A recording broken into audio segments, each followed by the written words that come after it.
아까 좀 전에 이 영화에서 나왔던 박지원 자매님, 좀 어떤 것 같아요? 좀 이제 다 본 거죠? 영상을 다? 보고 나니까 어때요? 처음에 소개받을 때 그 믿음 좋다고 했던 것하고 또 지금 느끼시는 게 어떻습니까? 뭔가 좀 문제점이 있는 것 같죠? 굳이 문제를 잡는다면 뭐가 문제일까요? 우리에게는 저런 모습이 없을까요?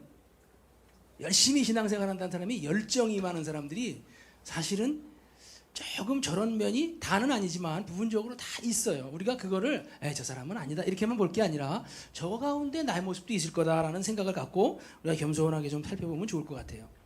우선 이 박지원 자매님, 이분 가명입니다. 이분은 오늘 못 오셨는데 이제 다음에 또 기회가 되면 또 오실 거예요. 이분은 원래 신앙이 좋은 분이에요. 근데 여기저기서 이제 저런 까칠한 역을 좀 맡으셨죠. 일단은 이분들이 이 방향에 있어서 이 자매한테는 뭐가 문제일까 생각해 보니까 한마디로 한 단어로 요약하라면 뭐죠? 교만. 교만이 많이 잠재되어 있어요. 사실은. 그 교만이 뿌리예요. 그게 있기 때문에 어떤 현상이 나타나죠? 자꾸만 가르치려 그러죠. 그죠? 자기가 리드하려고 그러고, 자기 주장하고, 자기 뜻대로 안 되면 약간 짜증같이 내고, 남을 배려 안 하고, 자기 입장에서 모든 걸 생각하고, 그런 게 다 깔려 있는 거죠. 우리가 신앙생활을, 신앙의 척도, 신앙이 좋은 사람인지 안 좋은 사람인지를 뭘로 알 수 있을까요? 무엇을 보고 알 수 있는가 하면 첫째는 외형적인 면 갖고 알 수 있어요. 그것이 우리가 쉽게 알 수 있죠. 드러나는 거니까. 예배 참석 얼마나 하느냐, 기도에 참석 얼마나 하느냐, 교회 활동 얼마나 하느냐, 어떤 직책을 맡았느냐, 뭐 이런 것들, 그죠? 이런 거는 외형적인 거예요. 근데 그 외형적인 것이 많다고 그래서 그 사람의 신앙이 좋다고 볼까요? 성경에 이런 말씀이 있죠. 내가 주의 이름으로 선지자 노릇했고, 내가 주의 이름으로 귀신을 쫓아냈고, 내가 주의 이름으로 병자들을 고쳤나이다. 그런데 마지막 날에 예수님이 불법을 행하는 자야 나에게서 떠나가라. 내가 너를 도무지 알지 못한다. 그런 말씀이 있죠. 그러면 그 말씀 보면 뭐 병자를 고치거나 귀신을 쫓거나 그러면 그건 다 불법입니까? 그건 아니죠. 그런데 외형적인 일을 많이 했다고 해서 하나님이 반드시 인정해 주시는 게 아니죠. 그건 왜 그렇습니까? 외형적인 것보다 더 중요한 것은 내적인 기준이에요. 자, 이제 그러면 내적인 게 뭔지 한번 좀 생각해 보자고요. 하나님이 보실 때 신앙이 좋다, 믿음이 좋다. 그거는 어떤 면을, 내면을 갖고 얘기하실까요? 여러 가지가 있을 것 같아요. 제가 시간이 우리가 많이 없기 때문에 짧은 시간에 그냥 전체적인 그 아웃라인만 여러분들 탁탁탁 나눠드릴게요. 그리고 여러분이 한번 깊이 생각해 보세요. 오늘은 제가 간단하게 큰 그림만 던져드린다고 보면 좋을 것 같습니다. 원래는 한 개 하나 갖고도 뭐 설교를 몇 편씩 할 수 있는 거지만은 첫째, 제일 중요한 게 뭘까요? 우선 이 박지원 자매님 같은 경우는 어때요? 다른 사람들이 대할 때 좀 불편하죠. 그냥 까칠해요. 까다로워요. 원래 예수 잘 믿는 사람은요, 기본적으로 온유해요. 온유란 말은 영어로 젠틀이에요. 젠틀니스. 젠틀은 길들여져 있다, 부드럽다.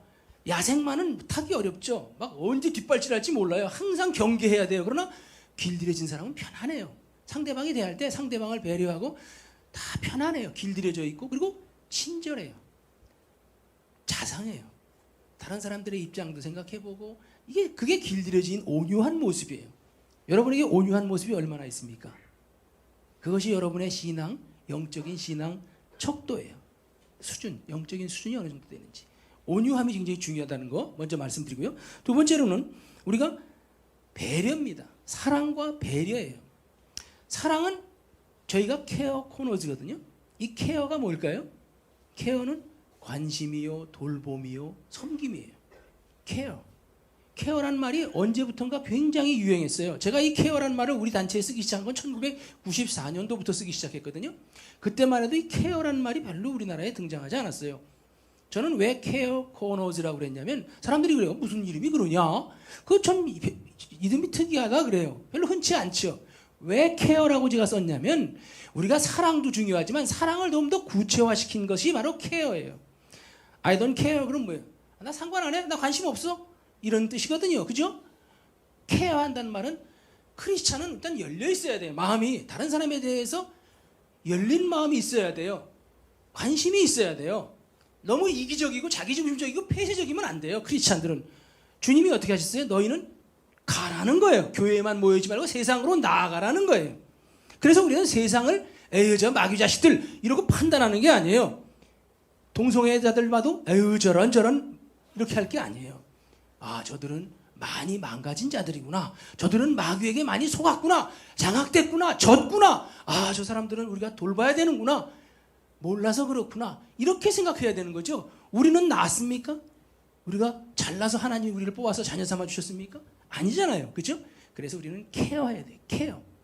다른 사람에 대해서 관심을, 그게 사랑이에요. 관심과 열린 마음, 다른 사람과 함께 울고 함께 웃으려는 마음, 이런 마음이 신앙 성품에 굉장히 중요한 것입니다. 신앙 척도에 그게 있냐 없냐가 중요한 거예요. 아까 우리 신은섭 형제 가만히 보세요. 대하는 태도를 보세요. 박지원 자매랑 굉장히 대조적이죠. 딱 휘핑크림 다시 갖다 준다니까 미안한 듯 하면서도 이 앞에 있는 사람을 배려해서 그냥 가만히 감사합니다 이렇게 얘기하죠. 그죠? 신앙 성숙이 된 사람은요, 어디 은행 문을 열고 들어갈 때도요, 반드시 열고 그냥 자기 혼자 들어갔으니까 탁 닫아버리지 않아요. 뒤에 딱 쳐다봐요. 누가 오나 안 오나. 누가 오면 붙잡아드리고 잡아줘요. 그게 작은 배려예요. 그게 친절이에요.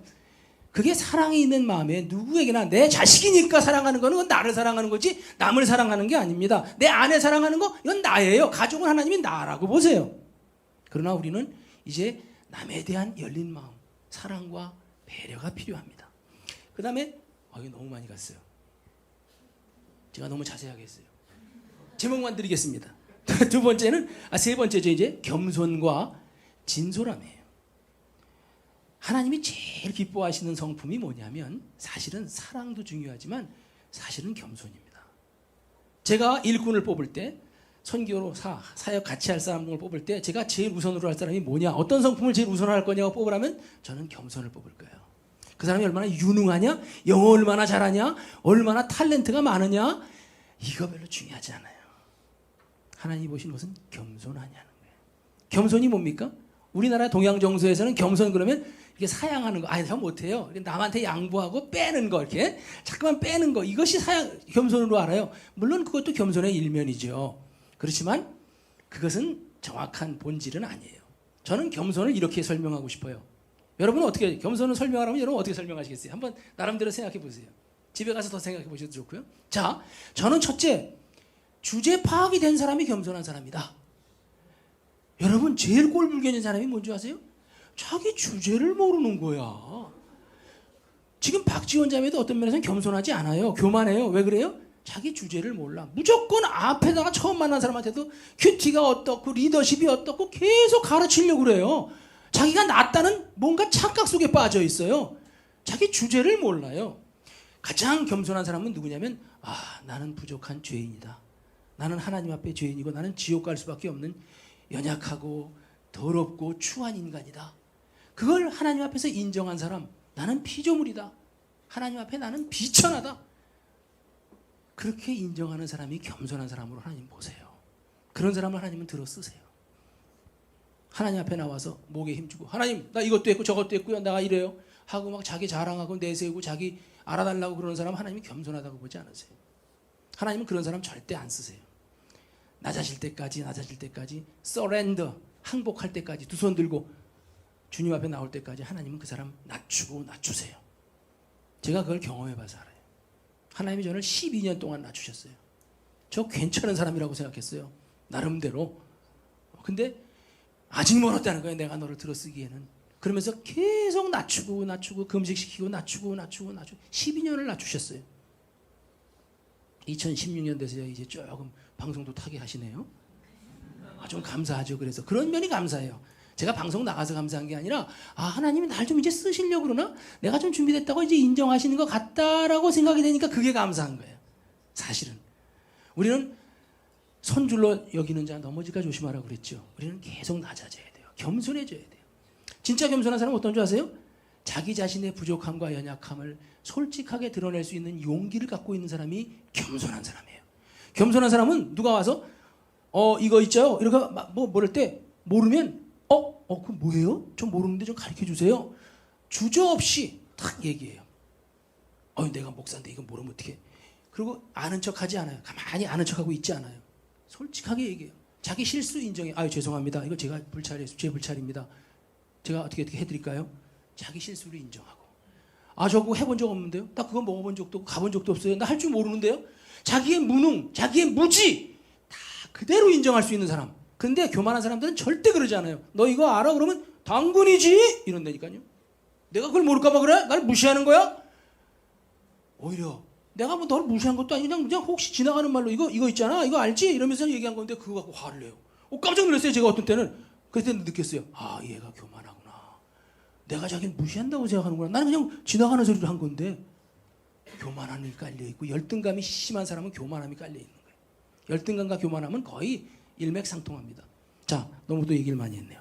자, 그 다음에 나머지는 섬김과 희생이 있어야 돼요. 크리스찬으로서 희생이 없기 때문에 요즘 우리나라 기독교 크리스찬들이 기독교가 뭐라 그래요? 개독교라는 말을 들어요. 아, 정말 너무 비참해.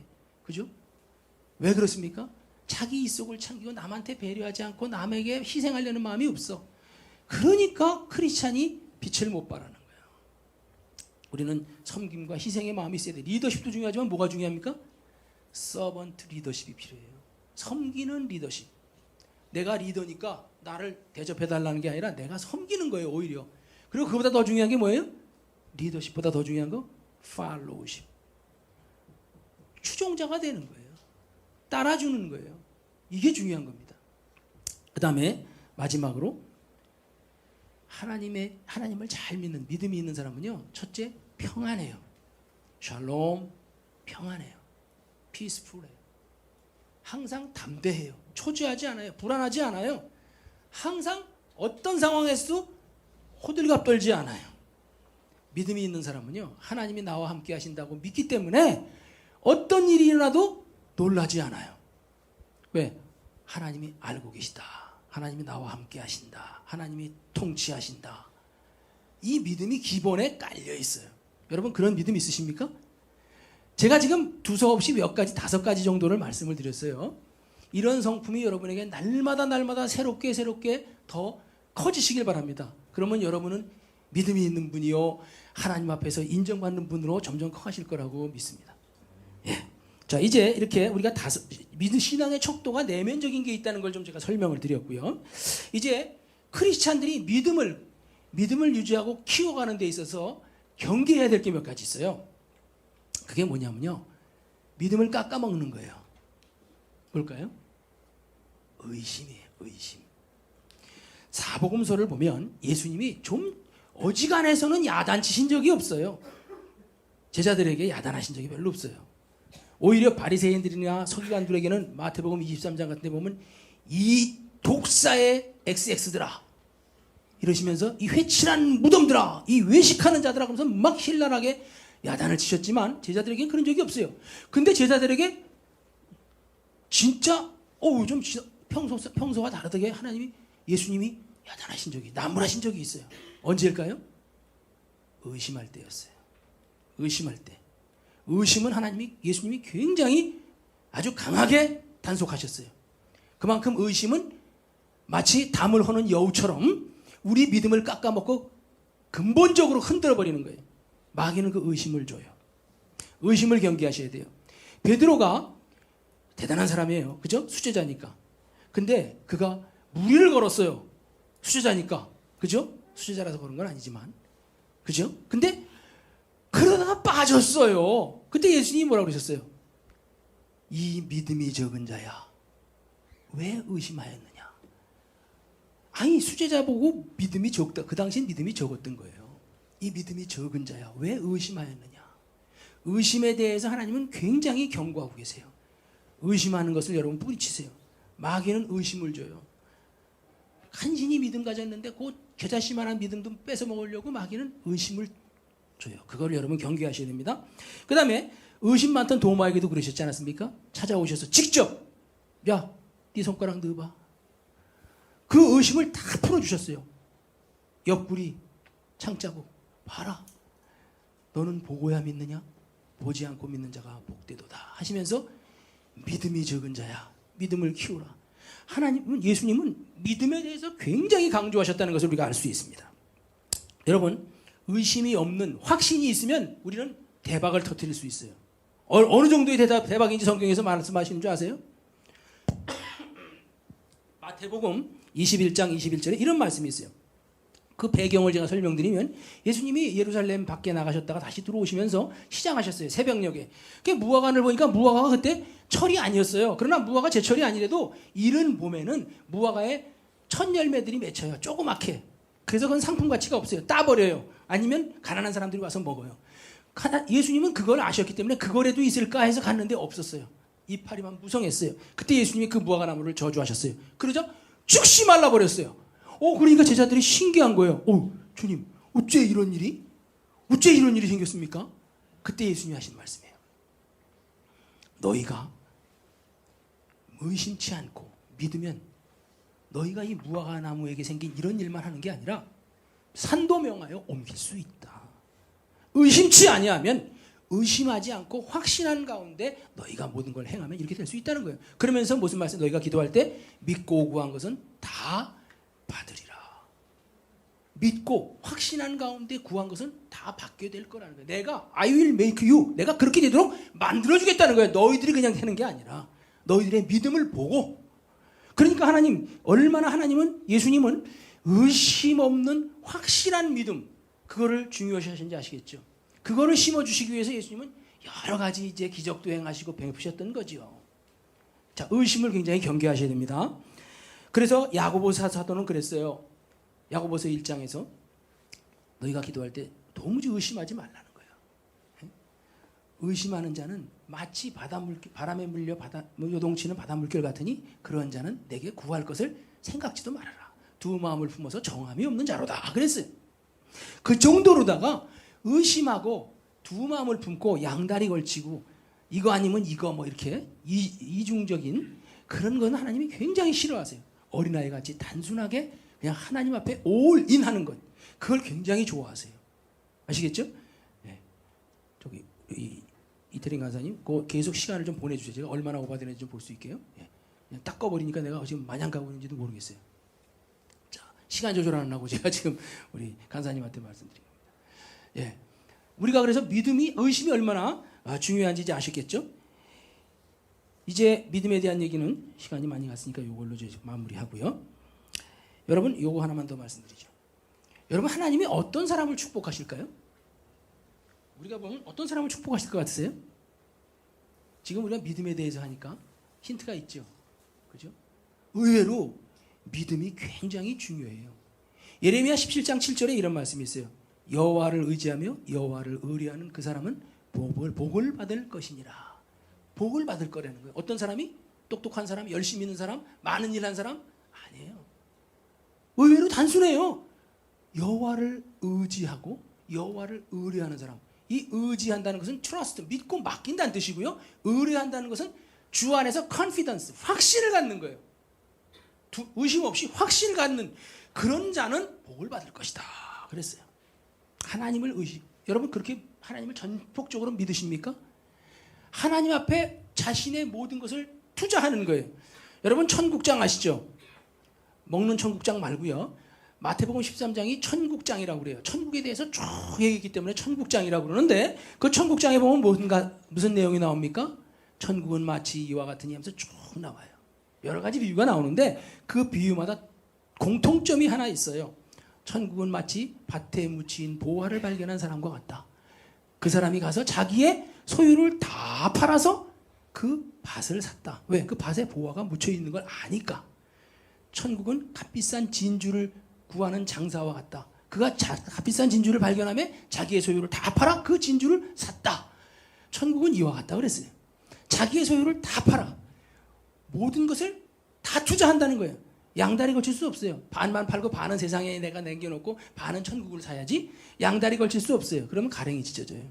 주님은 그걸 용납하지 않으세요. 하나님 확실한 투자, 하나님의 전폭적으로. 베드로가 왜 칭찬받았는 줄 아세요? 빠져 죽을지언정 주시어든 나를 명하여 걸어오라 하소서 하자 무리를 걷기 시작한 거예요. 하나님 앞에 투자해버렸어요. 위험을 감수했어요. 굉장한 위험이 있었거든요. 여러분도 그러한 과감한 투자를 하시면서 믿음의 그릇을 준비하시기 바랍니다. 엘리사 선지자가 그 자기 학생 중에 선지자 학생 중에 하나인 죽어서 그 과부가 된 가정을 찾아갔어요. 그 과부 가정에 아들이 둘 있는데 먹을 게 없어요. 보니까 기름 하나밖에 없어요. 그거 다 먹으면 자기네 죽으려고 그런다는 거예요. 그때 엘리사 선지자가 안타까워서 그러냐? 그러면 너는 가서 두 아들을 시켜서 그릇을 준비해라. 가서 그릇을 빌려와라. 그릇도 별로 없어요. 가정이 워낙 가난해서. 빌려오라는 거예요. 그릇을 여기저기 가서 많이 빌려왔어요. 그리고 문을 닫아라. 그리고 엘리사 선지자가 기름을 한 병 남아있던 기름을 붓기 시작해요. 그게 끊이질 않아요. 근데 재밌는 게 다 붓고 나서 더 부을 그릇이 없어. 그러니까 그제서야 끊어졌어요. 기름이. 여러분, 믿음은 마치 이와 같아요. 하나님의 기름 부으심을 받는, 축복의 기름 부으심을 받는 그릇이에요. 믿음을 내가 조금 준비하느냐, 크게 준비하느냐, 많은 그릇을 준비하느냐, 우리 선택이에요. 다 채워주세요. 하나님은 내 입을 크게 열라. 내가 채우리라. 내 믿음의 분량이 얼마냐는 거예요. 믿음은 적은 게 아니에요. 믿음은 작은 거예요. 주님은 믿음이 적다고 그러잖아요. 적은 건 수요예요. 수요, 개수예요. 믿음은 크기예요. 여러분의 믿음이 얼마나 크긴지 여러분이 아실 거예요. 내 믿음을 키워야겠다 생각하십니까? 믿을 전폭적으로 하나님 앞에 모든 걸 거세요.